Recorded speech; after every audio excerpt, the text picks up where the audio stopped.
Hello friends, ये web development का 20वां video है जिसमें पढ़ेंगे सिमेंटिक एलिमेंट्स। इसके पिछले वाले वीडियो में पढ़े थे हम लोग मल्टीमीडिया। तो सबसे पहले पढ़ेंगे हम लोग सिमेंटिक एलिमेंट्स किसे कहते हैं।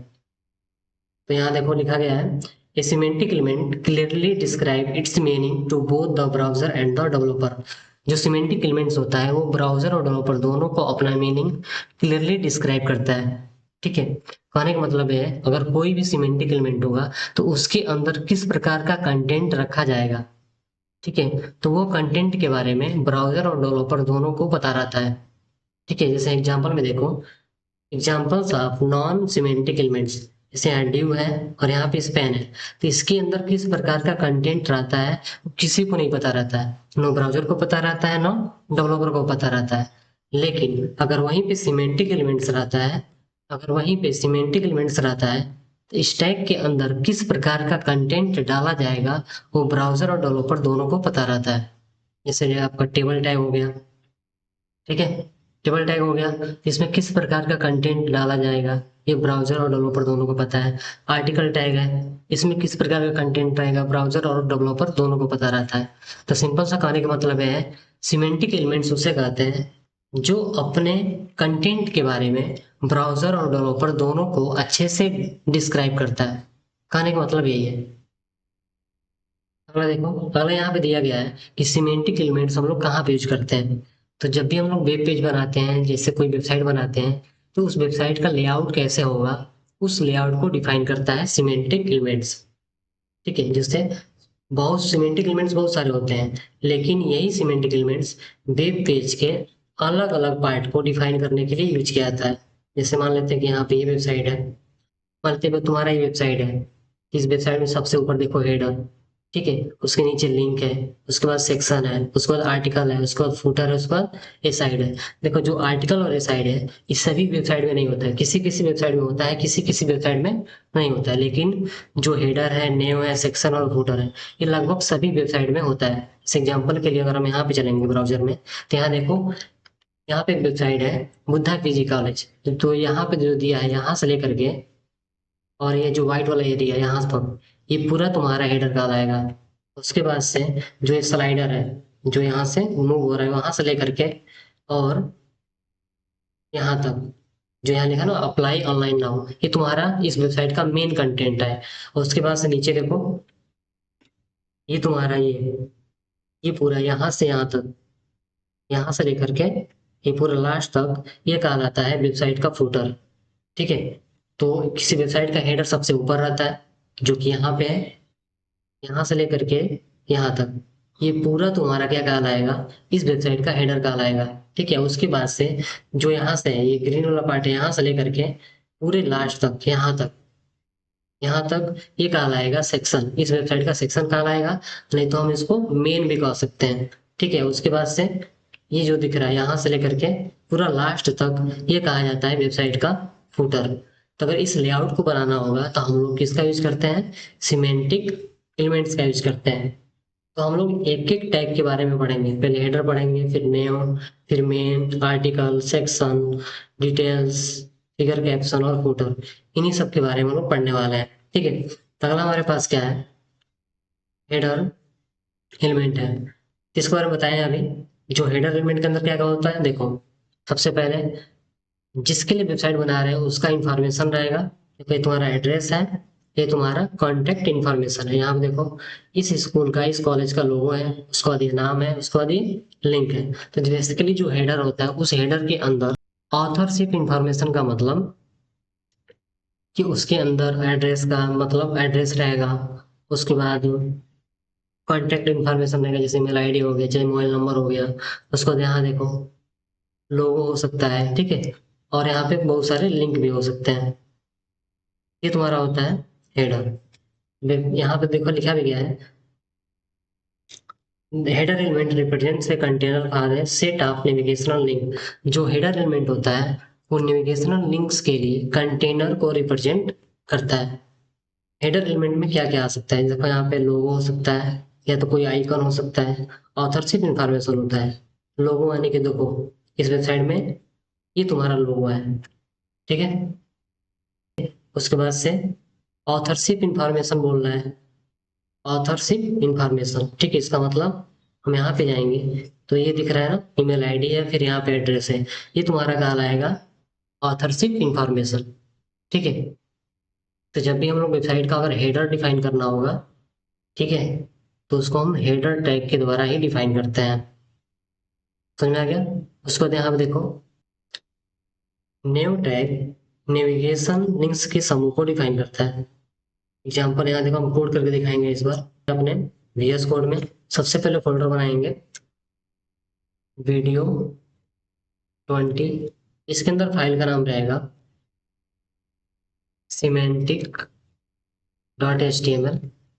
उसके बाद शिफ्ट दबा के 1 दबाएंगे, इंटर दबाएंगे, ऑटोमेटिक ये बेसिक स्ट्रक्चर आ जाएगा और यहाँ से डॉक्यूमेंट ही रहेगा। और यहाँ पे सबसे पहले हेडर लिखेंगे, क्योंकि जब भी हम वेबसाइट बनाते हैं तो वेबसाइट का सबसे पहले हेडर को डिफाइन करते हैं हम लोग। तो हेडर यहाँ पे लिखेंगे और यहाँ पे कुछ टेक्स्ट लिख सकते हैं, जैसे कि मान लेते हैं यहाँ पे तुम्हारा H1 है, H1 में हम लोग कुछ नाम जैसे कि ABC, उसके बाद यहाँ पे IMG टैग ले सकते हैं और इसमें ले सकते हैं लोगो डॉट JPG, और यहाँ पर भी लिख सकते हैं लोगो। जो बेसिकली यहाँ पे कोई इमेज नहीं रखे हम, बस वैसे हम लिख रहे हैं। ठीक है, उसके बाद इसको राइट क्लिक करेंगे, अपने ब्राउजर में चलेंगे, यहाँ पे यहाँ देखो कुछ ऐसे दिखाई देगा। जैसे यहाँ पे है ये तो अच्छे से दिखाई दे रहा है, एड्रेस यहाँ पे है और ईमेल आईडी यहाँ पे है, और यहाँ पे लोगो है, नाम है, और यहाँ पे ये लिंक है। तो इसको हम लोग CSS जब पढ़ेंगे तो इसको अच्छे से इस तरह से एडजस्ट करना सीखेंगे। HTML पढ़ा रहे हैं तो HTML में बस इतना पढ़ेंगे कि अगर किसी वेबसाइट का हेडर डिफाइन करना होगा तो हेडर टैग का यूज करते हैं। ठीक है, फिर हेडर टैग के अंदर जैसे तुम्हारा ये जो लिंक बना हुआ है, यहाँ पे लिंक है, देखो ये सब लिंक है। तो अगर इस लिंक को डिफाइन करना होगा तो हम लोग नेव टैग का यूज करेंगे, लेकिन वो हेडर टैग के अंदर ही रहेगा। देखो हेडर टैग यहाँ पर जो है ना, जस्ट इसके ऊपर हम यहाँ पे लिखेंगे नेव टैग। ठीक है, और यहाँ पे हमको जितना लिंक डालना होगा उतना लिंक डाल सकते हैं। तो लिंक बनाने के लिए हम लोग इनका टैग पढ़े थे, तो इसको ही यूज करेंगे। तो यहाँ बस डेमो के लिए लिख सकते हैं demo.html, और यहाँ पे अगला इसमें फिर दोबारा कुछ उसमें डाल नहीं रहे, बस यहाँ पे लिख देते हैं अबाउट। फिर उसके बाद यहाँ पे कॉन्टेक्ट। ठीक है, हम बस इतना लिखेंगे, उसके बाद राइट क्लिक करके ओपन विथ लाइव सर्वर करेंगे, कुछ ऐसे दिखाई देगा हमारा। ठीक है, बस अभी देखो फिलहाल में ऐसे ही दिखाई देगा, क्योंकि इसमें किसी प्रकार का CSS अप्लाई नहीं किया गया है। ठीक है, इसलिए हम लोग ऐसे करेंगे। ठीक है, उसके बाद देखो अगला टैग क्या है। अगला टैग हमारे पास है मेन कंटेंट। ठीक है, क्या करता है, डॉक्यूमेंट का जो मेन कंटेंट होता है उसको हम रखते हैं मेन टैग के अंदर। यानी कि हेडर बंद हो गया, इसके बाद हम डायरेक्ट यहाँ पे मेन टैग ओपन करेंगे, क्लोज करेंगे, और इसके अंदर जो मेन कंटेंट होगा उसको रखेंगे। जैसे कि यहाँ पे लिख देते हैं H1 और इसमें लिखेंगे इंडिया, और यहाँ पे व्यू लेंगे, चाहे पैराग्राफ लेते हैं तो इसके अंदर लॉरम रखेंगे, सेव करेंगे, उसके बाद अपने ब्राउजर में चलेंगे, कुछ ऐसे दिखाई देगा। ठीक है, तो ये तुम्हारा मेन कंटेंट हो गया अपने वेबसाइट का, ये तुम्हारा हेडर हो गया। ठीक है, उसी तरह से अगला क्या इसमें है, आर्टिकल। आर्टिकल क्या करता है, आर्टिकल के अंदर जो कंटेंट होगा एक दूसरे से अलग होगा। मान लेते हैं अगर यहाँ पे हम पैराग्राफ के बाद एक आर्टिकल टैग ले लिए, सॉरी, इसको हटाना पड़ेगा पूरा। पूरा हटाने के बाद फिर यहाँ लिखना पड़ेगा आर्टिकल। आर्टिकल में लिख सकते हैं लॉरम। ठीक है, ये तुम्हारा पहला आर्टिकल हो गया। उसके बाद दूसरा आर्टिकल लेते हैं यहाँ पे हम, आर्टिकल इसमें लिखते हैं दूसरा, इससे लॉरम ही लिखेंगे हम, नहीं नहीं लिखेंगे लॉरम। ठीक है, हम चलते हैं अपने ब्राउजर में, कुछ सर्च करके लाते हैं, जैसे कि यहीं से कॉपी कर लेते हैं यार। देखो यहाँ से, मतलब कहीं से कंटेंट लेना, कॉपी कर लेना, उसके बाद यहाँ पे पेस्ट कर लेना। ठीक है, नहीं तो लिखना चाहते हो तो बैठ के लिख भी सकते हो, मैं मना नहीं करूँगा। देखो ये तुम्हारा पहला आर्टिकल हो गया यहाँ पे। फिर ये तुम्हारा दूसरे आर्टिकल के लिए लेके आ रहे हैं, इसको हम यहाँ पे जा करके इसको हम पेस्ट करेंगे। ठीक है, बस देखो इस आर्टिकल के अंदर जो कंटेंट होगा और इस आर्टिकल के अंदर जो कंटेंट होगा ये दोनों एक दूसरे से अलग होंगे। ठीक है, इसलिए यहाँ पे लिखा गया है आर्टिकल एलिमेंट स्पेसिफाई इंडिपेंडेंट। मतलब जो आर्टिकल एलिमेंट होगा उसके अंदर जो कंटेंट होता है वो इंडिपेंडेंट होता है। मतलब एक आर्टिकल टैग के अंदर जो कंटेंट होगा वो दूसरे आर्टिकल टैग के जो कंटेंट होगा दोनों से अलग रहेगा। जैसे यहाँ पे एग्जांपल में देखो, यहाँ पे जो कंटेंट है और यहाँ जो कंटेंट है ये दूसरे एक दूसरे से बिल्कुल अलग है। अगर हमारे वेब पेज में बहुत सारे आर्टिकल टैग हैं तो सभी आर्टिकल टैग में एक दूसरे से अलग अलग इंफॉर्मेशन स्टोर करके रखते हैं। जैसे यहाँ पे देखो, ये तुम्हारा एक आर्टिकल हो गया, ये तुम्हारा दूसरा आर्टिकल हो गया। तो इसमें जो कंटेंट होगा और इसके अंदर जो कंटेंट होगा ये दोनों कंटेंट एक दूसरे से बिल्कुल अलग होंगे, सेम नहीं रहेगा। ठीक है, ये होता है तुम्हारा आर्टिकल। इसको कहाँ पे यूज करते हैं देखो, फॉरम पोस्ट में यूज करते हैं, ब्लॉग पोस्ट में यूजर कमेंट करता है वहां यूज करते हैं, प्रोडक्ट कार्ड यूज करते हैं और न्यूज़पेपर के आर्टिकल में। और एक बात यहाँ से देखो, जितना भी न्यूज वाला वेबसाइट है यहाँ पे सर्च करते हैं न्यूज वेबसाइट। ठीक है, तो जितना भी न्यूज वाला वेबसाइट है उस सभी न्यूज वाले वेबसाइट में आर्टिकल का यूज किया जाता है। आर्टिकल टाइप का यूज सबसे अधिक न्यूज वाले वेबसाइट में ही यूज किया जाता है।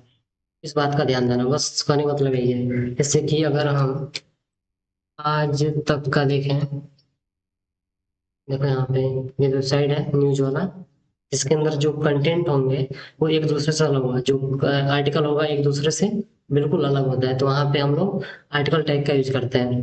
तो वही यहाँ पे लिखा गया है, जो आर्टिकल एलिमेंट होता है वो कहाँ कहाँ यूज होता है, फॉरम में, ब्लॉग पोस्ट में, यूजर कमेंट में, प्रोडक्ट कार्ड में, न्यूज़पेपर आर्टिकल में। ठीक है, अगला टॉपिक देखो यहाँ पे सेक्शन।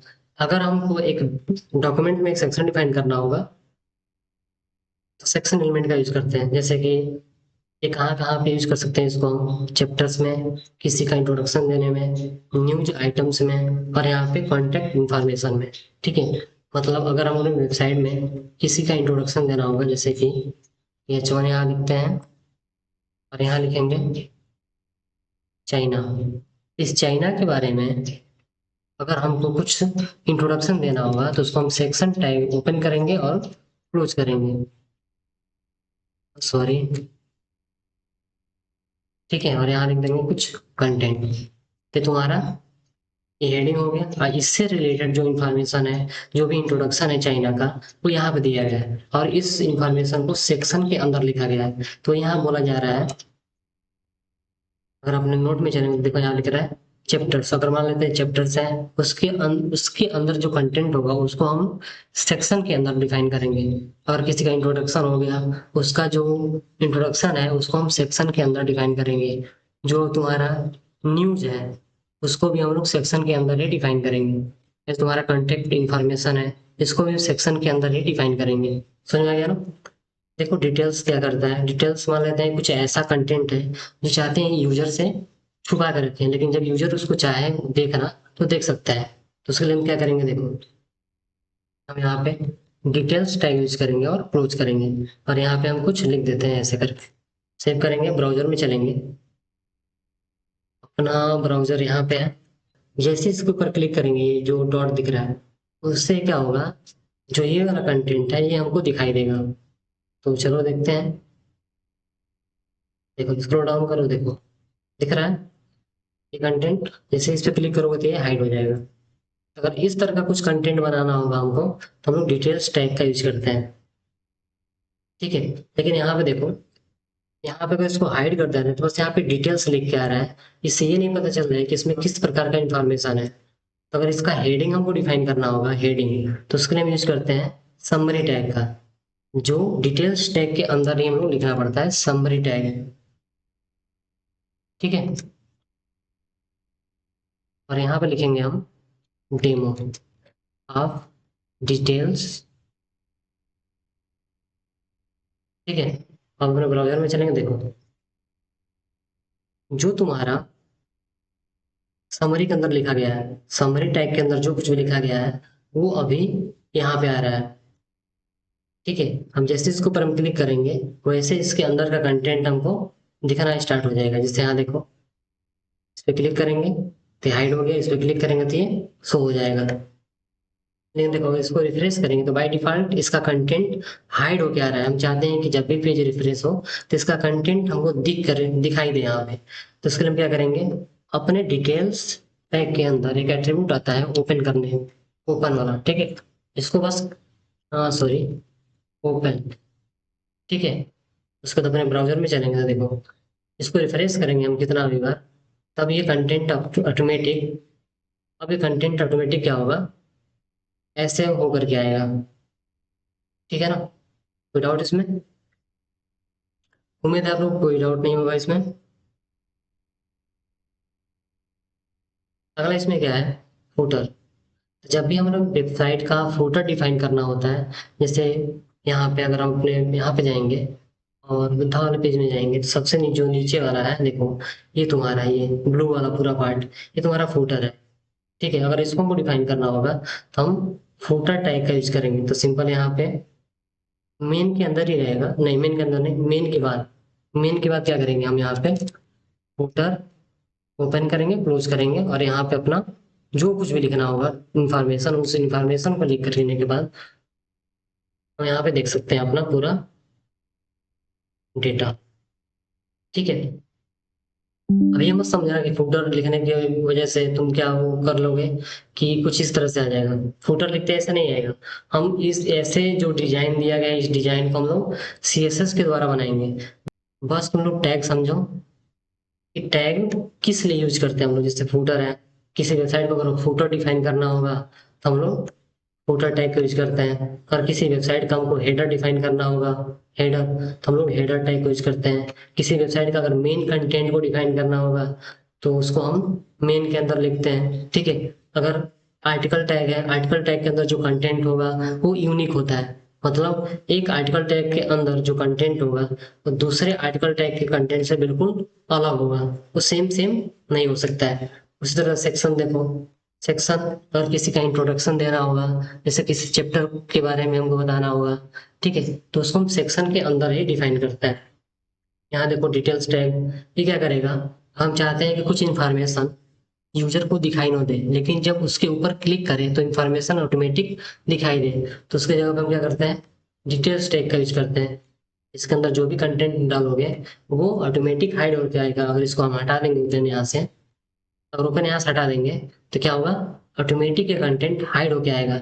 इस हाइड कंटेंट का जो हेडिंग होगा वो ये रहेगा, ठीक है। हम यहाँ पे सेव करेंगे और यहाँ पे अपने ब्राउजर में चलेंगे। यहाँ पे यहाँ देखो, इसको क्लिक करो, देखो ये कंटेंट ऑटोमेटिक ये आएगा। इस पे क्लिक करो तो हाइड हो जाएगा, ठीक है। तो ये होता है तुम्हारा, ये होता है फुटर टैग, ये होता है समरी डिटेल्स। अगला जो है, अगला क्या है, अगला है aside elements, defines content aside from the page content. मतलब जो तुम्हारे वेबसाइट के अंदर जो कंटेंट होगा उस कंटेंट से बिल्कुल अलग जो कंटेंट होगा वो एसाइड टैग के अंदर रहेगा। मान लेते हैं कि कोई वेबसाइट को बना रहे हो, उसके अंदर जो कंटेंट है वो तो रहेगा रहेगा, लेकिन उससे अतिरिक्त जो कंटेंट होगा, जो उस पेज से बिल्कुल अलग कंटेंट रहेगा, उसको हम रखते हैं एसाइड टैग के अंदर, ठीक है। इसको हम मेन टैग के अंदर यहाँ पे लिखेंगे एसाइड, और इसके अंदर जो भी कंटेंट डालना होगा डाल सकते हो, ठीक है। अपने ब्राउजर में आप चलेंगे, हम कुछ ऐसे दिखाई देगा, सिंपल सा। उम्मीद है आप लोग को समझ में आ गया होगा। सिंपल से करने का मतलब है बस इतना समझना है तुम लोग को, सीमेंटिक एलिमेंट्स किसे कहते हैं। सीमेंटिक एलिमेंट्स उसे कहते हैं जो अपने कंटेंट के बारे में ब्राउजर और डेवलपर दोनों को अच्छे से डिस्क्राइब कर पाता हो, उसे हम कहते हैं सीमेंटिक एलिमेंट्स, ठीक है। एग्जाम्पल में देखो, नॉन सीमेंटिक एलिमेंट जैसे यहाँ पे डी हो गया, स्पेन हो गया, इसके अंदर किस प्रकार का कंटेंट डालने वाले हम लोग को नहीं पता चलता है। लेकिन वहीं पे तुम्हारा जो आईएनजी टैग है, टेबल टैग है और आर्टिकल है, इसके बारे में ब्राउजर और डेवलपर को अच्छे से पता होता है कि इसके अंदर किस प्रकार का कंटेंट पढ़ने वाला है। समझ में आ गया। इसी तरह देखो, जैसे तुम्हारे वेब पेज है, इस वेब पेज को बनाने के लिए हमको कौन कौन सा सिमेंटिक एलिमेंट्स की जरूरत पड़ेगा। जैसे देखो, कोई भी वेबसाइट हो गया, देखो कोई भी वेबसाइट हो गया, उसमें हेडर रहता है, उसके अंदर नेम का यूज करते हैं हम लोग, लिंक्स बनाना ही पड़ेगा, तो न्यू का यूज करेंगे, उसके अंदर सेक्शन होता है, उसके अंदर फुटर होता है। लेकिन ये जो आर्टिकल और साइड है, ये दोनों ऑप्शनल है, ये किसी वेबसाइट में यूज करते हैं, किसी वेबसाइट में हम लोग यूज नहीं करते हैं।